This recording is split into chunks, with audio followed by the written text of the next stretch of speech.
Good Saturday morning, everyone, and welcome into today's daily Bible reading for August the 19th. Today we are reading together in 2 Samuel chapter 16, which is going to show us David on the run. Remember, all this whole saga concerning Absalom goes back to chapters 11 and 12, where David sins against Yahweh by taking a married woman into his own bed and then having her husband killed in order to cover up the fact that she had become pregnant. Then this whole ordeal blows up in David's face as that baby ends up dying. And even though David has repented, we're going to see that there are going to be continued consequences for his sin, in that the sword would never leave his house, and that is being seen in the chaos that his own son is bringing into the family and bringing into the leadership of Israel, really, as he has usurped his father David in Jerusalem. It begins in Hebron, and then he moves into Jerusalem once David has vacated, and now David's on the run. And we're going to see more of the consequences that were spoken about back in chapter 12, unfortunately showing up here in chapter 16. So let me get the text of 2 Samuel chapter 16 up on the screen for us, and we'll read along together here. 2 Samuel chapter 16, verse number 1. 2 Samuel 16, verse number 1. When David had gone a little beyond the summit, Ziba, Mephibosheth's servant, was right there to meet him. He had a pair of saddle donkeys loaded with 200 loaves of bread, 100 clusters of raisins, 100 bunches of summer fruit, and a clay jar of wine. The king said to Ziba, "Why do you have these?" Ziba answered him, "The donkeys are for the king's household to ride. The bread and the summer fruit are for the young men to eat, and the wine is for those to drink who become exhausted in the wilderness." "Where is your master's grandson?" the king asked. "Why, he's staying in Jerusalem," Ziba replied to the king, "for he said, 'Today the house of Israel will restore my grandfather's kingdom to me.'" The king said to Ziba, "All that belongs to Mephibosheth is now yours." "I bow before you," Ziba said. "May I find favor with you, my lord the king." When David got to Bahurim, a man belonging to the family of the house of Saul was just coming out.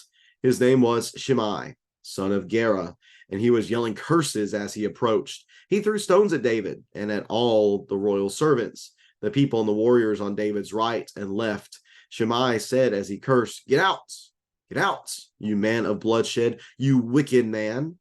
Yahweh has paid you back for all the blood of the house of Saul, in whose place you became king, and Yahweh has handed the kingdom over to your son Absalom.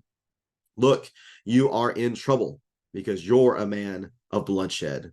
Then Abishai, son of Zeruiah, said to the king, "Why should this dead dog curse my lord the king? Let me go over and remove his head." The king replied, "Sons of Zeruiah, do we agree on anything? He curses me this way because Yahweh told him, 'Curse David.' Therefore, who can say, 'Why did you do that?'" Then David said to Abishai and all his servants, "Look, my own son, my own flesh and blood, intends to take my life. How much more now this Benjaminite? Leave him alone and let him curse me. Yahweh has told him to. Perhaps Yahweh will see my affliction and restore goodness to me instead of Shimei's curses today." So David and his men proceeded along the road as Shimei was going along the ridge of the hill opposite him. As Shimei went, he cursed David, threw stones at him, and kicked up dust. Finally, the king and all the people with him arrived, exhausted, so they rested there. Now Absalom and all the Israelites came to Jerusalem. Ahithophel was also with him. When David's friend Hushai, the Archite, came to Absalom, Hushai said to Absalom, "Long live the king! Long live the king!" "Is this your loyalty to your friend?" Absalom asked Hushai. "Why didn't you go with your friend?" He's referring here to David. "Well, not at all," Hushai answered Absalom. "I am on the side of the one that Yahweh, his people, and all the men of Israel have chosen. I will stay with him. Furthermore, whom will I serve if not his son? If I served in your father's presence, I will also serve in yours." Then Absalom said to Ahithophel, "Give me your advice. What should we do?" Ahithophel replied to Absalom, "Sleep with all your father's concubines, whom he left to take care of the palace. When all Israel hears that you have become repulsive to your father, everyone with you will be encouraged." So they pitched a tent for Absalom on the roof, and he slept with his father's concubines in the sight of all Israel. Now, the advice Ahithophel gave in those days was like someone asking about a word from God. Such was the regard that both David and Absalom had for Ahithophel's advice. And that is 2 Samuel chapter 16. David's on the run. And as he's on the run, he has interacted with a number of different individuals up until this point.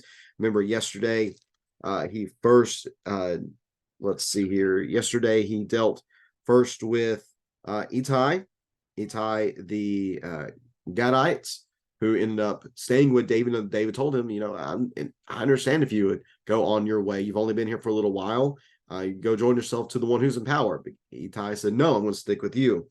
Secondly, he deals with Zadok, who comes and brings the Ark of the Covenant with him. And David tells him, you need to go back and remain there. But you guys can set up a bit of an intelligence link to me, that whenever you hear of things, you can let me know about it. And then finally, he speaks with Hushai, who is the Archite, and he is a servant of David, yet he tells him to go back and also to be a double agent for him too.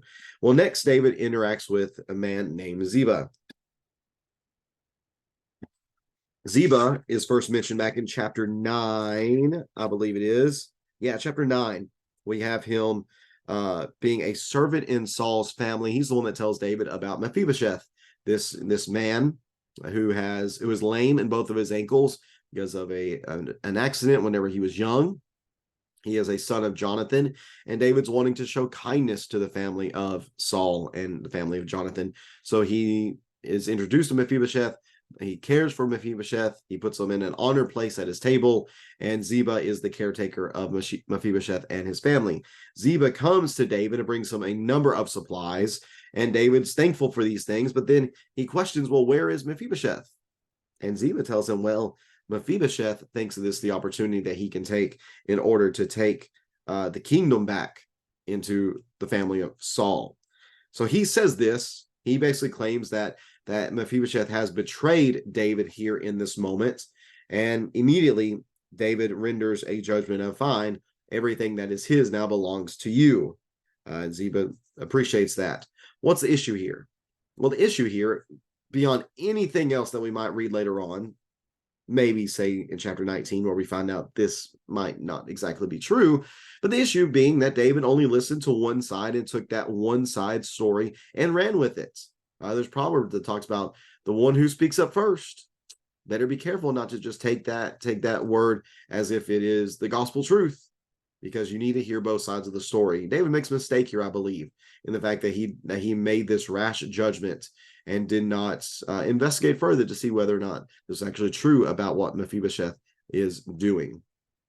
And again, David is in a position where he's being betrayed by many people left and right, so it probably isn't something that's outside of the realm of possibility in his mind. Secondly, we see another individual from Saul's family, Shimei, who comes up to David as they get to Bahurim, and he starts cursing David and throwing rocks at him. Obviously, this does not seem to be like big boulders, but mostly just being an annoyance. Cursing not as in cussing, but literally offering up curses against David. One of the things he says is, get out, you man of bloodshed, you wicked man. Yahweh has paid you back for the blood of the house of Saul, in whose place you became king, and Yahweh has handed the kingdom over to your son Absalom. Look, you are in trouble because you are a man of bloodshed. Well, let's think about this for a second. Is he a man of bloodshed? Well, from the perspective of Saul, no, David did not kill Saul's family. David did not even take the throne of Saul. It was given to him by Yahweh, so he's wrong in this regard. Saul's downfall was Saul's own doing. We need to make sure we're very clear about that. Shimei obviously is biased in this because he's from Saul's family, and he was in a position to be in a very influential position within Israel until Saul died and the throne was taken away from his lineage. So we can understand that Shimei is certainly perturbed at the sight of David. But there is a little bit of truth in what is said at the end. Look, you are in trouble because you're a man of bloodshed. That's true from the perspective of Uriah. Remember, we talked about this earlier in our quick review, that what's happening with Absalom is a result of David's sin with Bathsheba, not only the adultery that he committed with her, but also the fact that he set Uriah up to die. In fact, Yahweh lays the blame for Uriah's death at David's feet. You killed Uriah the Hittite, or the Hittite, through the sword of another, the Ammonites, I believe it was. You did that. And because of that, the sword is never going to depart from your house, which is exactly what we see here within this story. So in some ways, Shimei is correct. In other ways, he is not. Now, Abishai, who's very quick to kill somebody, like he is just he's ready to fight. He wakes up every morning and chooses violence. He said to the king, "Why should you let this dead dog curse you? Let me go over there and take his head off." But David says no. David says, remember, he is the son. These are the sons of Zariah. I believe that is David's sister, if I recall correctly. Let me double check that there. Yeah, son Zariah is his sister. I remember back with Joab and Abishai and, what was the other one's name? This is early on in the story whenever they are fighting. They're still trying to get control of, still trying to get control of the kingdom. Asahel. Remember, Asahel is chasing after Abner, and they end up he ends up killing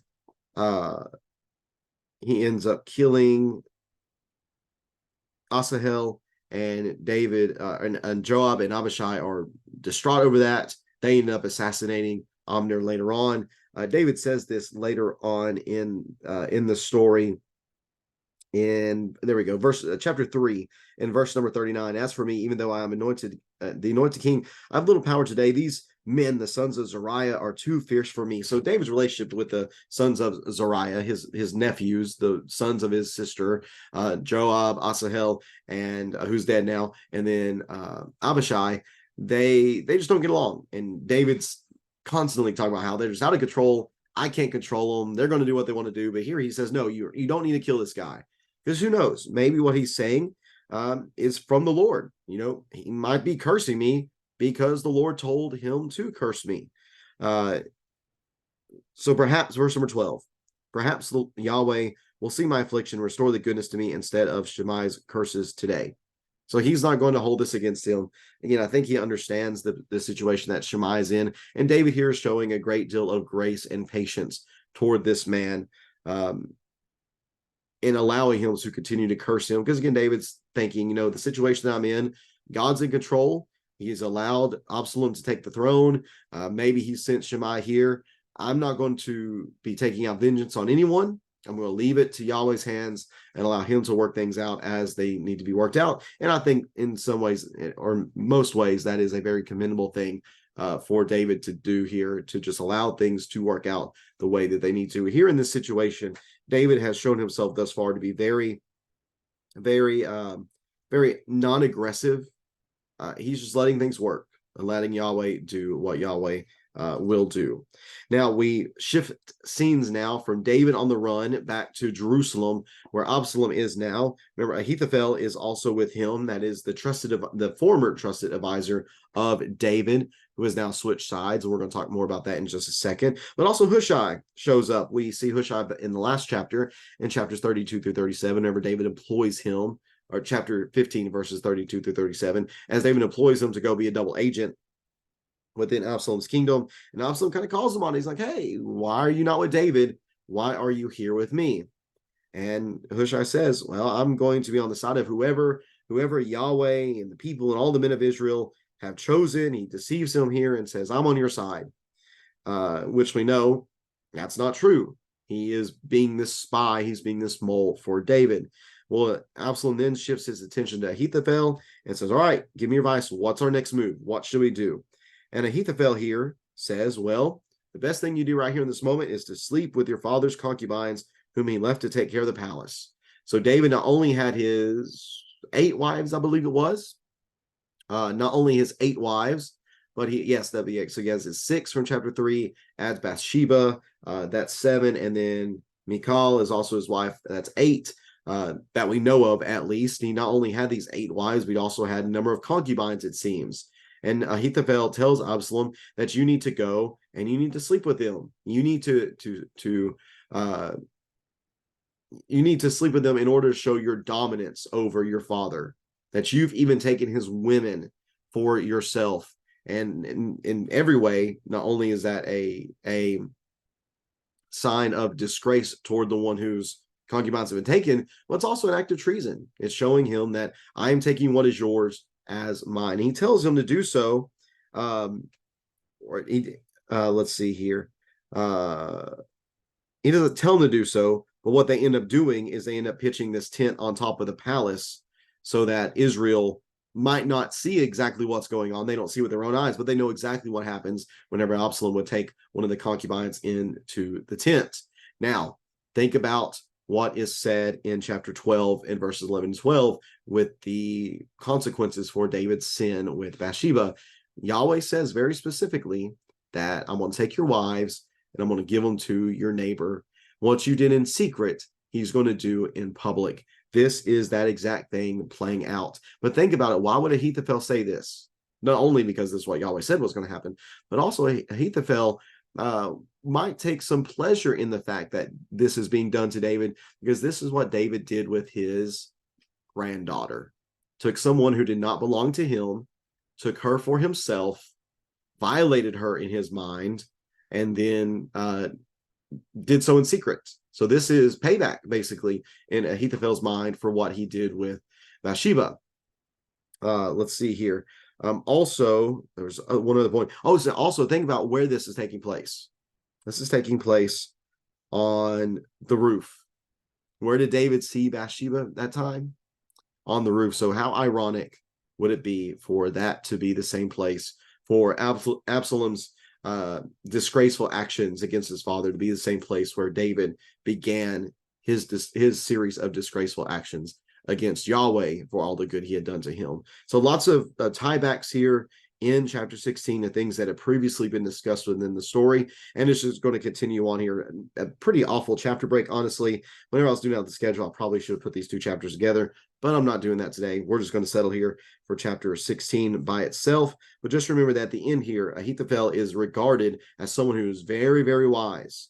And we're going to see that come into play in chapter 17, where although he is very wise, his advice is actually not taken.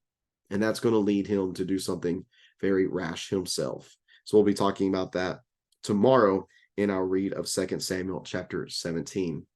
I appreciate so much you tuning in for this reading today. Hope you have a great rest of your Saturday and whatever it is you might be doing on this day. And looking forward to reading again tomorrow and gathering together for our Bible studies and worship assembly. Hope everyone has a great day again.